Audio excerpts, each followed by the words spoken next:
voudrais m'arrêter avec vous sur cette expression que le pape Jean-Paul II utilise de pèlerinage dans la foi et balayer un peu rapidement, désolé, les événements de la vie de Marie depuis l'incarnation jusqu'à la croix.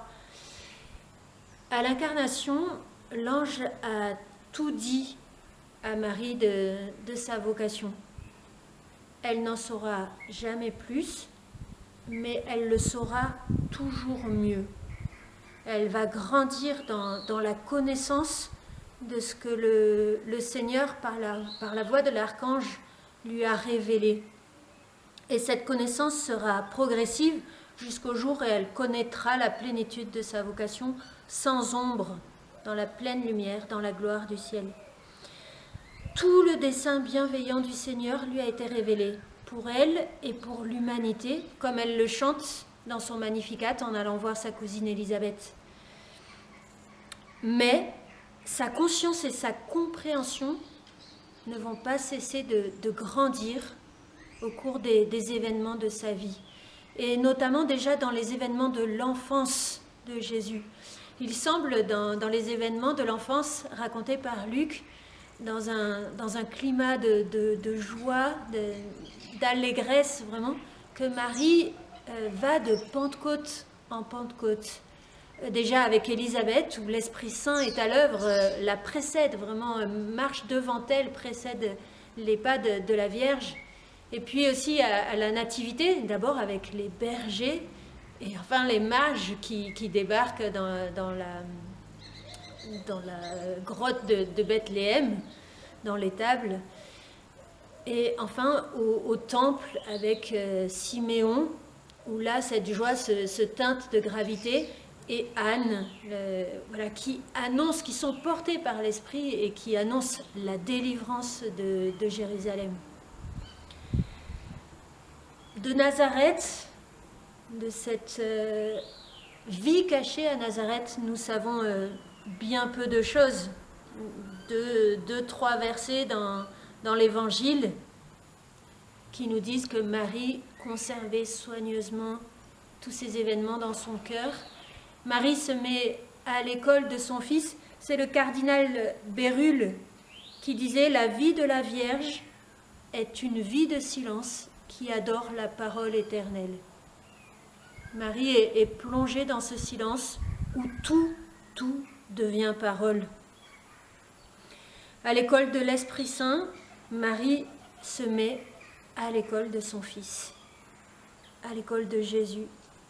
Et c'est trop beau de pouvoir imaginer cette intimité entre Marie, Jésus, Joseph, cette vie toute simple de la Sainte Famille, où Marie éduque son fils et le fils éduque sa mère.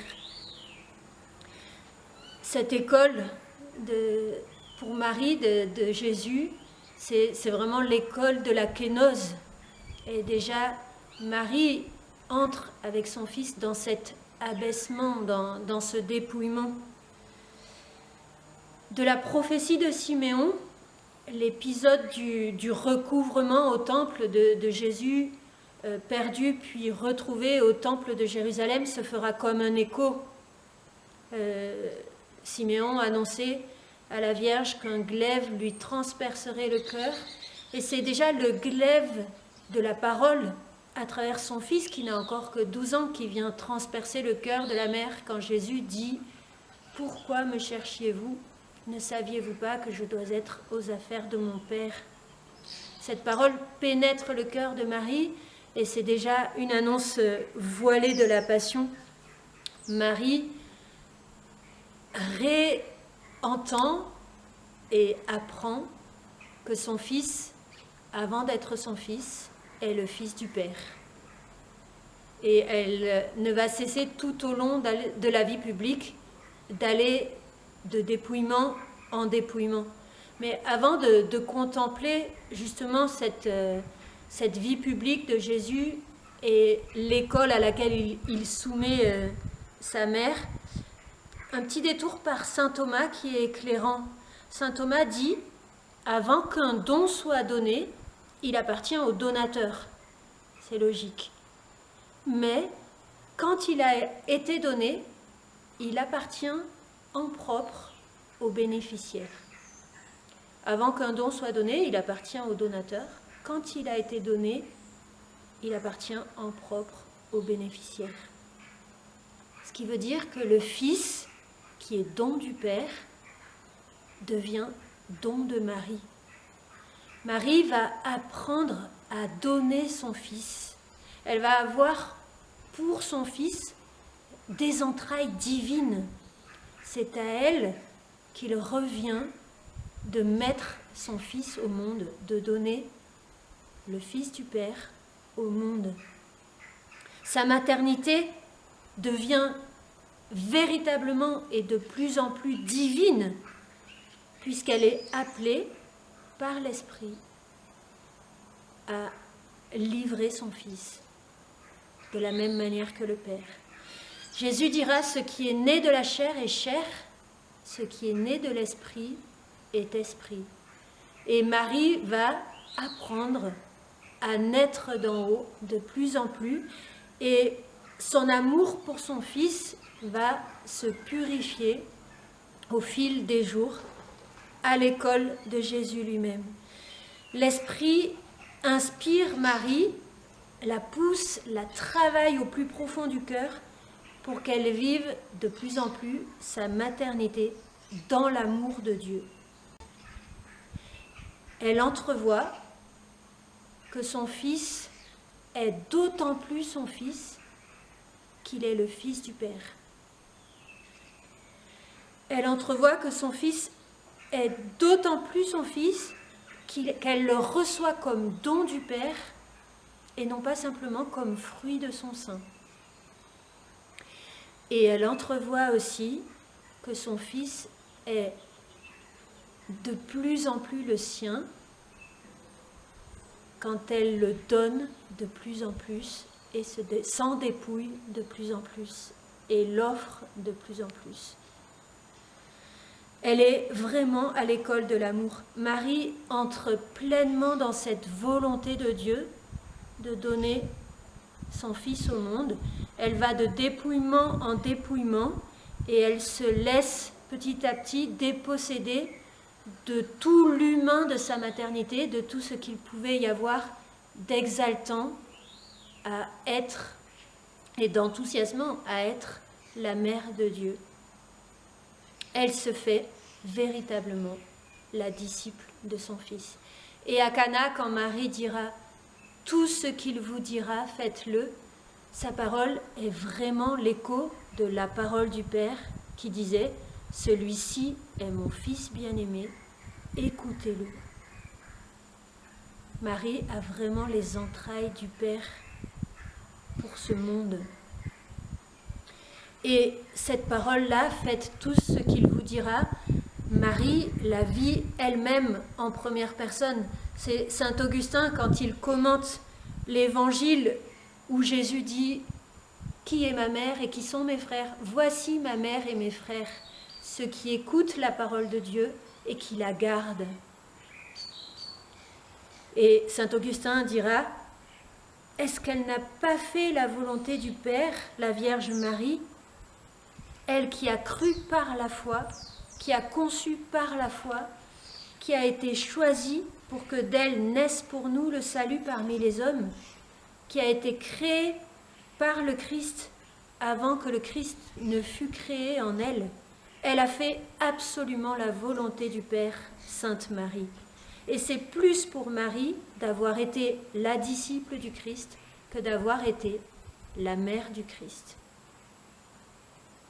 Rappelez-vous cet épisode où une femme criera de la foule « Bienheureuses les entrailles qui t'ont porté et les seins que tu as sucés » et Jésus qui répondra « Bienheureux plutôt ceux qui écoutent la parole de Dieu et qui la gardent. » C'est parce que Marie a été pleinement disciple de son Fils que sa maternité a été portée à son plein épanouissement et à son plein accomplissement.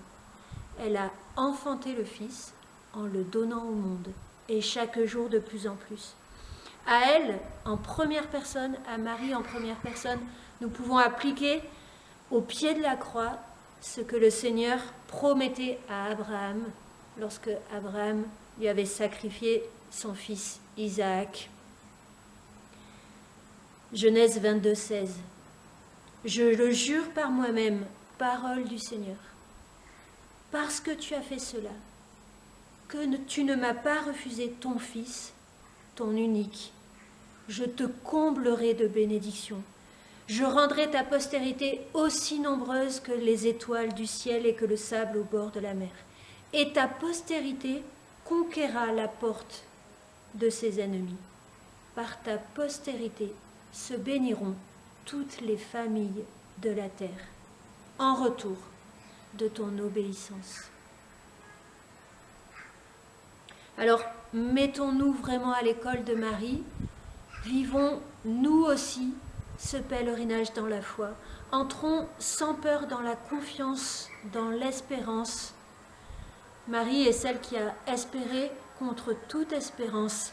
Maximilien dit « Ne disons jamais ne pas pouvoir, car l'Immaculée existe précisément pour que chacun puisse. Alors cherche la paix, beaucoup de paix et de confiance, pour ne pas t'attrister inutilement. Même si quelqu'un tombe 1000 fois, qu'il se relève, qu'il reprenne la route, qu'il reconnaisse sa faiblesse. Personne ne peut dire qu'il a perdu l'espérance, puisqu'il n'a pas perdu l'Immaculée. L'Immaculée est notre mère et notre modèle dans la foi, dans l'espérance et dans la charité. Le défi de ce jour, je te mets véritablement à l'épreuve. Pense à une parole de Dieu qui est difficile pour toi, qui te remet en question, qui vient interroger ton cœur, ton intelligence, ta foi aussi peut-être, ton espérance, ta charité. Et prends un temps de prière avec cette parole. Entre par l'intercession de Marie et avec Marie, dans une écoute profonde de cette parole, en décidant de la garder dans ton cœur et de la laisser semer les fruits que le Seigneur voudra lui voir porter. Voilà, sois très béni, bon temps de prière et à demain.